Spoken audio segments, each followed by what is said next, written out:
میں ہوں عالیہ اور آپ دیکھ رہے ہیں میرا programme breaking barriers Alish official YouTube channel پر. آپ سب کو ویلکم کرتی ہوں. اس وقت ہمیں جوائن کریں ہمارے پروگرام میں کینیڈا سے بیرسٹر حامد باشانی صاحب, سینئر پولیٹیکل اینالسٹ. بیرسٹر صاحب, thank you so much for joining my show. Thank you, آپ کا شکریہ. بیرسٹر صاحب, آج جس ٹاپک پر میں آپ سے بات کرنا چاہوں گی سر, ہمیں خبر یہ ملی کہ جو ہمارے فارن منسٹر ہیں جیلانی صاحب, ان کی ملاقات ہوئی ہے قندھار کے گورنر سے. ایک پورا وفد ڈیلیگیشن اسلام آباد پہنچا افغانستان سے, اور ان سے ملاقات کے بعد انہوں نے یہ کہا کہ ہم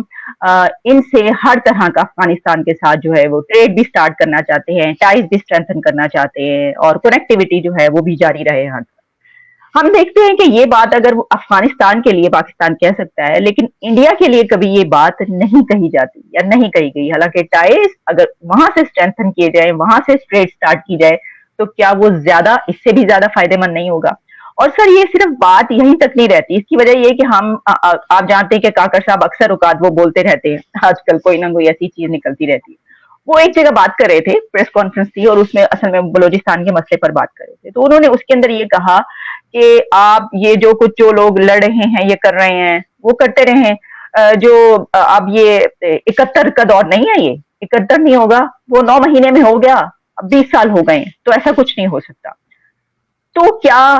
71 میں ہی اسٹک رہنا, اس طرح کی باتیں کرتے رہنا, 300 جنگیں ہوں گی, ہم کریں گے, اس طرح کی بات کرنا, آپ نہیں سمجھتے کہ یہ وہ دور نہیں ہے؟ وہ کہاں پہنچ گئے, ہم ابھی تک اسی میں لگے ہوئے ہیں. تو سر, کیا آپ سمجھتے ہیں کہ افغانستان کے ساتھ اگر آپ کہتے ہیں کہ بات کر سکتے ہیں, تو انڈیا کے ساتھ بھی جو ہے ہم بات کر سکتے ہیں؟ جی, پہلی بات تو یہ ہے کہ جو کاکڑ صاحب میٹر نہیں کرتے, نہ ہی تو وہ پولیٹیکلی اس طرح ویل پلیسڈ ہیں, اور نہ ہی کوئی ان کے پاس اس طرح کا مینڈیٹ ہے کہ وہ پاکستان کی اس طرح کی جو لانگ ٹرم قسم کے ایشوز ہیں ان پہ بات کر رہے ہیں. تو آبویسلی وہ جو بات کر رہے ہیں وہ امپورٹنٹ اس لیے ہے, ڈسپائٹ دس فیکٹ کہ وہ انٹائٹل نہیں ہیں. ان کی انٹائٹلمنٹ ہے الیکشن, جس کے بارے میں وہ مسٹیریسلی سائلنٹ ہیں. جو پاکستان کی تاریخ کے بدترین الیکشن ہو رہے ہیں, اور جو الیکشن ہونے سے 1 مہینہ پہلے تک ہر غیر جانبدار شخص یا آرگنائزیشن اس کو پری پول ریگنگ اور دھاندلی زدہ الیکشن جو ہے وہ ڈکلیئر کر چکی ہے, جس طرح کے آثار نظر آتے ہیں. تو اس پہ ان کی خاموشی ہے. لیکن جس چیز پہ وہ بولتے ہیں وہ بولی ان کی اپنی نہیں ہے, وہ اسٹیبلشمنٹ کی بولی ہے.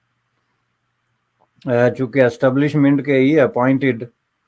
سلیکٹڈ آدمی ہیں, وہ ظاہر ہے کو مینڈیٹ لے کے نہیں آئے ہوئے یا الیکٹڈ نہیں ہیں,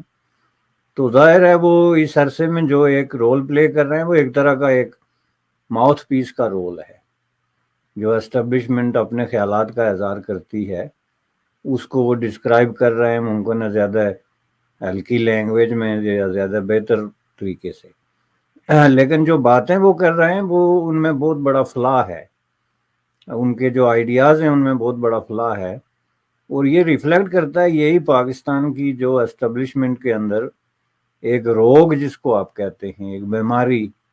ایک ایسا مرض جس کا کوئی علاج نہیں ہے, اور اس کے لیے وہ اسی طرح کی مثالیں بھی چنتے ہیں. اب دیکھیں 71 کے ساتھ ظاہر ہے اس کو کوئی بھی نہیں ملاتا ہے. 71 والی جو بات تھی وہ بالکل ایک الگ پیرائے میں, ایک الگ کنٹیکسٹ میں ایک ایشو تھا, لیکن بنیادی طور پہ اس میں اور اس میں جو چیز مشترک ہے وہ یہ ہے کہ آپ عوام کا جو رائٹ ہے ٹو گورن دیم سیلف, اور ان کا جو رائٹ ہے, جو انٹائٹلمنٹ ہے, اس کو آپ ڈینائی کر رہے ہیں. اب اس پہ عرصہ کتنا لگتا ہے یہ ان کو چونکہ تاریخ سے واقفیت نہیں ہے, یہ 71 میں نہیں ہو گیا تھا ایک دم, اس کے پیچھے بھی بہت بڑا لمبا, پہلی بات یہ ہے کہ اس کے پیچھے تو ایک ہسٹوریکل کہیں 100 سال کو بھی آپ جوڑ کے دیکھ سکتے ہیں, جو بنیادی طور پہ بنگالی لینگویج اور بنگالی لوگوں کی جو لبریشن کے لیے جو سٹرگل تھی, اینٹائی کالونیلزم کا جو دور شروع ہوا تھا, جو تحریکیں شروع ہوئی تھی, وہ بنیادی طور پہ بنگال سے منظم ہوئی ہیں. تو اس حساب سے بنگالی جو ہیں وہ آزادی کی بات, آزادی سے پہلے بھی یعنی 1947 سے کئی 100 سال پہلے وہ بات کرتے رہے ہیں, اور ان کی بات میں ایک بہت بڑی اس کے پیچھے ہسٹری اور اسٹرگل کا ایک پورا ورثہ تھا۔ یہ الگ بات ہے کہ پاکستان بنتے وقت بنگالی جو کہ فور فرنٹ پہ تھے،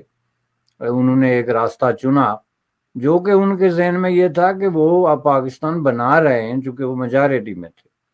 تو ہر میجارٹی کے ذہن میں یہ ہوتا ہے کہ جو کام ہم کر رہے ہیں یہ ہمارے لیے ہے اور اس سے ہمارے لوگوں کو ہی فائدہ ہوگا، لیکن بہت جلدی ان کا یہ غلط فہمی دور ہو گئی۔ اور اس کے بعد خود شیخ مجیب الرحمان کی جو سٹرگل ہے اس کو اگر آپ دیکھیں، اگرتلہ سازش کیس سے لے کے مجیب الرحمان کی گرفتاری تک، ان کو جس طریقے سے جو ہے وہ بیہائنڈ دا بار رکھا گیا، ان پہ تشدد کیا گیا، یہاں تک کہ ان کی قبر تک جو ہے کھود دی گئی تھی کہ ان کو مغربی پاکستان میں پھانسی دے کے تو میاں والی جو ہے جیل میں ان کو دفن کر دیا جائے گا۔ تو یہ جو ساری ایک ہسٹری ہے یہ کوئی 9 ماہ کی نہیں ہے۔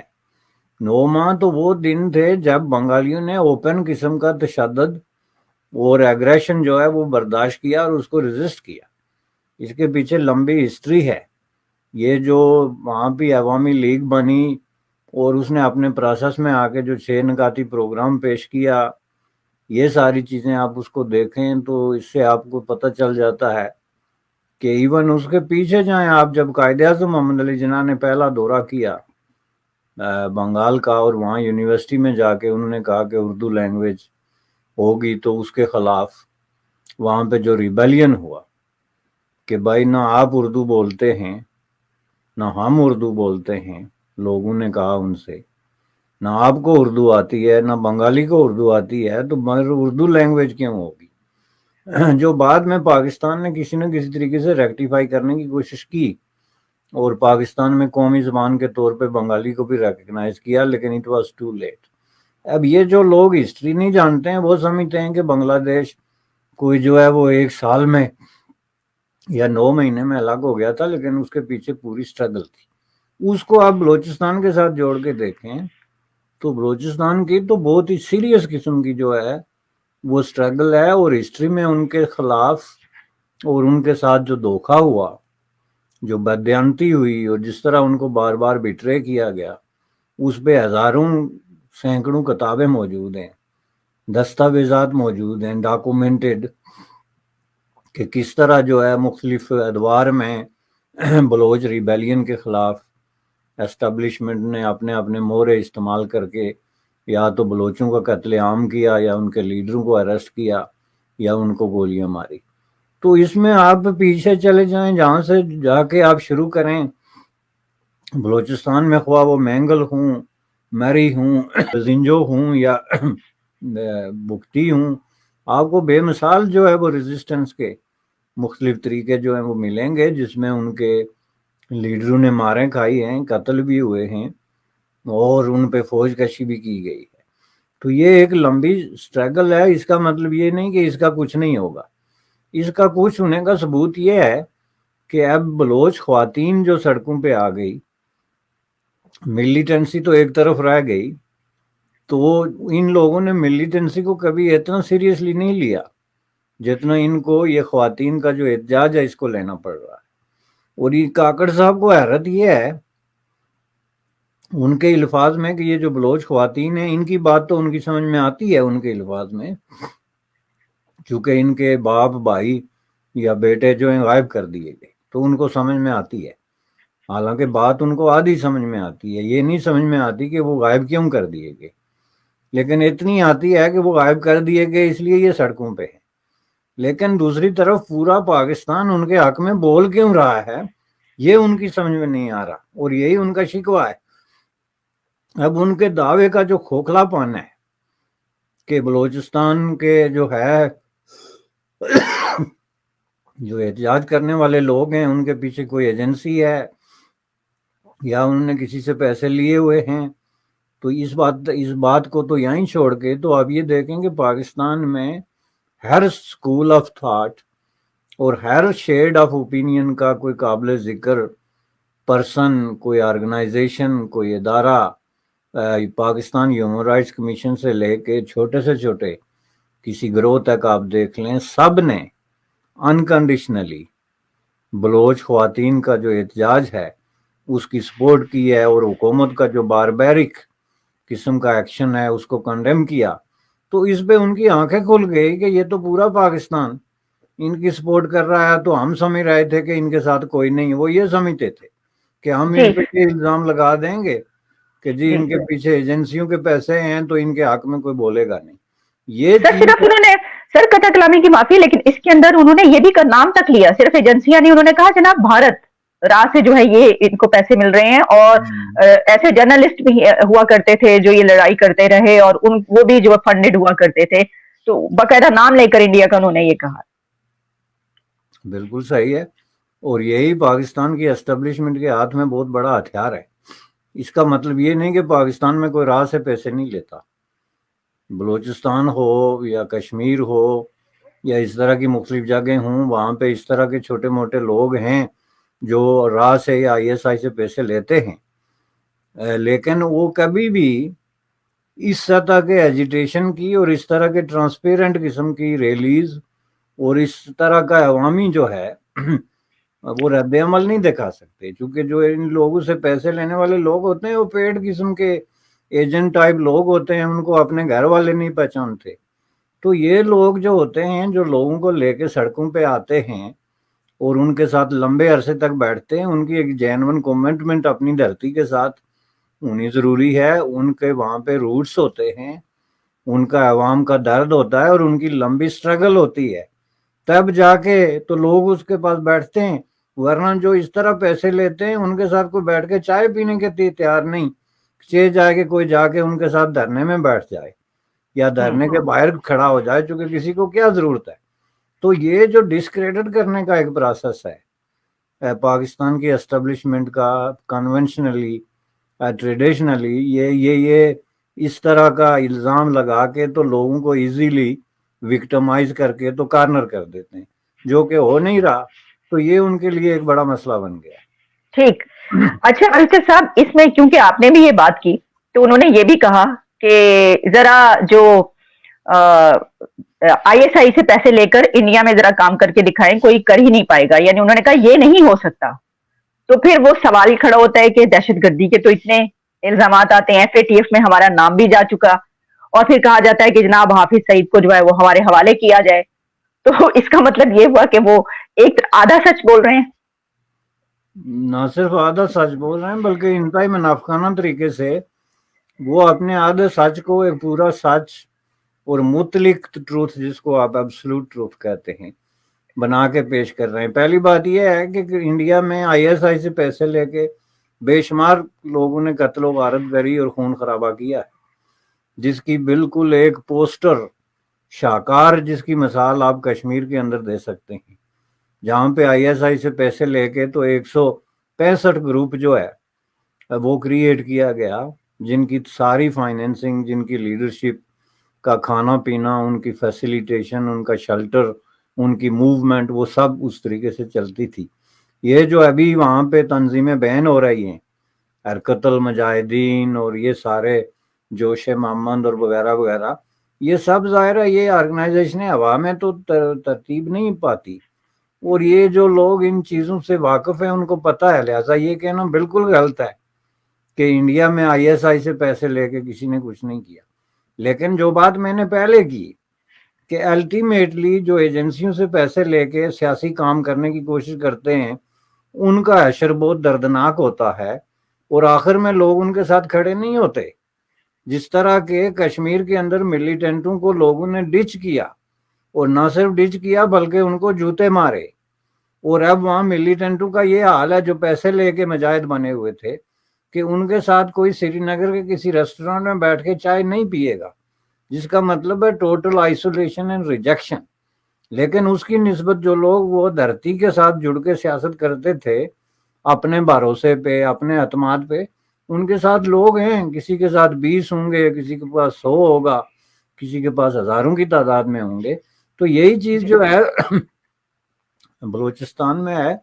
یہ کاکڑ صاحب جیسے irrelevant آدمی کو اتنی لمبی کہانی میں جانا نہیں چاہیے، چونکہ بلوچستان کا ایشو اتنا سینسیٹیو ہے، اس میں بڑے بڑے پرائم منسٹر جو ہیں وہ فیل ہوئے. ذوالفقار علی بھٹو جیسے آدمی نے اتنے خوفناک قسم کے بلنڈر کیے جب انہوں نے وہاں پہ فوج کشی کی 1974 میں, جب وہاں پہ نیب نیشنل عوامی پارٹی پہ پابندی لگائی گئی, بار بار جو ہے اس طرح کے. تو یہ تو ایک مسافر ٹائپ ان کا عہدہ ہے, 4-6 ویک کی ساری بات ہے. تو یہ اتنے لوگوں کے زخم اگر اس طریقے سے ادھیڑیں گے بلوچ لوگوں کے, تو ان کو ان کی نسلیں جو ہے وہ یاد رکھیں گی. ٹھیک. اچھا ویسے صاحب اب اس میں جو یہ بات کی گئی ایف ایم جیلانی کی طرف سے ایک ڈیلیگیشن آیا, ایک تو یہ بھی کہ ہو سکتا ہے اس طریقے سے اگر ڈیلیگیشن آیا ہے کہ وہ جو ایک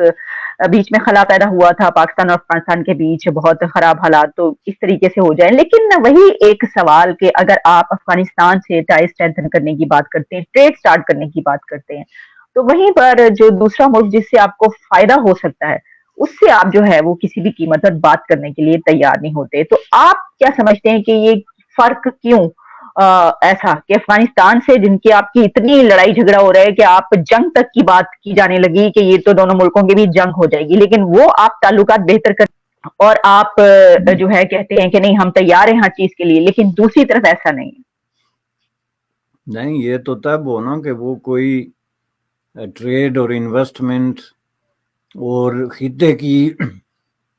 ترقی اور خوشحالی میں انٹرسٹڈ ہوں, تو اس کے لیے ایک نیچرل راستہ جو ہے وہ انڈیا ہے اور سامنے نظر آتا ہے. یہ ان کا مطمع نظر ٹریڈ اور انویسٹمنٹ یا خطے کی خوشحالی نہیں ہے. افغانستان پہ وہ بار بار اس لیے ہمراہ آور ہوتے ہیں کہ ان کے نزدیک افغانستان جو ہے وہ ایک پکا ہوا پھل ہے جو درخت سے گر کے ٹوکری میں پڑا ہوا ہے اور اس کو کسی طریقے سے بھی اٹھا کے جیب میں ڈالا جا سکتا ہے. ایک معاشی انتظامی طور پہ تباہ اور برباد قسم کا ملک جس کے اندر 200 سے زائد مختلف آؤٹ فٹس جو ہیں وہ حکومت کرتے ہیں بندوق کے زور پہ, 10-10 20-20 آدمیوں پہ, اور انہوں نے مل کے تو ملک پہ قبضہ کیا ہوا ہے. کوئی وہاں کی معیشت نہیں ہے, کوئی ٹریڈ نہیں ہے, کوئی انویسٹمنٹ نہیں ہے, کوئی کسی طرح کی. تو ایسے ملک سے کوئی کیا تجارت کرے گا؟ سوال تو یہ پیدا ہوتا ہے کہ صرف اگر عوام کی بات ہے تو اتنے عوام تو آپ یہاں سے نکالنے پہ تلے ہوئے ہیں. 40 لاکھ کے قریب افغانیز کو 4-5 کو تو آپ دھکے دے کے نکال چکے. تو اس لیے ان کا مقصد ہے وہاں پہ جو ہے ایک طرح کی سپرامیسی قائم کرنا, جو کہ پاکستان کا ایک لانگ سٹینڈنگ قسم کا, پاکستان کا نہیں کہنا چاہیے بلکہ پاکستان کی جو روگ قسم کی اسٹیبلشمنٹ ہے اس کا لانگ سٹینڈنگ خواب ہے کہ ہم کسی طریقے سے افغانستان کو اپنا حصہ بنائیں. اس طریقے سے حصے سے مراد یہ کہ بے شک نام افغانستان تو اپنی جگہ پڑا رہے لیکن اس کی ساری خارجہ پالیسی اور اس کی ساری داخلہ پالیسی ہمارے ہاتھ میں ہو, بالکل اس طرح جس طرح کے ملا عمر کے دور میں ہوا تھا.